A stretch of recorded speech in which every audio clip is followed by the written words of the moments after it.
ഭരണഘടന പറയുന്നത് മൗലിക അവകാശങ്ങളെ ചോദ്യം ചെയ്യാൻ ഒരു കോടതിക്കോ അവകാശമില്ലാതിരിക്കെ ഇവിടുത്തെ പോലീസുകാർക്ക് അത് ചോദ്യം ചെയ്യുവാൻ, അത് ലംഘിക്കുവാൻ എന്ത് അവകാശമാണ്? സംഘടനയുടെയും ഇപ്പോൾ നടന്നുകൊണ്ടിരിക്കുന്ന സമര ഭരണഘടന പറയുന്നത് മൗലിക അവകാശങ്ങളെ ചോദ്യം ചെയ്യാൻ ഒരു കോടതിക്കോ അവകാശമില്ലാതിരിക്കെ ഇവിടുത്തെ പോലീസുകാർക്ക് അത് ചോദ്യം ചെയ്യുവാൻ, അത് ലംഘിക്കുവാൻ എന്ത് അവകാശമാണ്? ക്കാരനല്ലെന്നോ പറയുവാൻ അവർ തയ്യാറല്ല.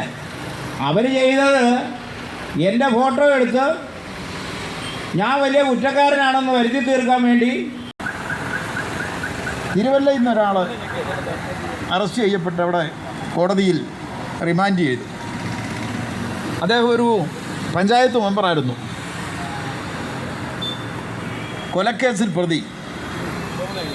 DSP കണ്ട് ഞങ്ങൾ ഈ കാര്യം സംസാരിച്ചപ്പോൾ DSP പറഞ്ഞത് എനിക്കതൊന്നും അറിയേണ്ട ആവശ്യമില്ല, എനിക്ക് മറ്റൊന്നും അറിയണ്ട, ഞാൻ കേസെടുത്തിരിക്കുകയാണെന്ന് പറഞ്ഞു. നമ്മൾ അറിയേണ്ട ഒരു പ്രധാനമായ വിഷയം എന്ന് പറഞ്ഞാൽ ഞങ്ങൾ ഏതാണ്ട് 10-20 വർഷക്കാലമായി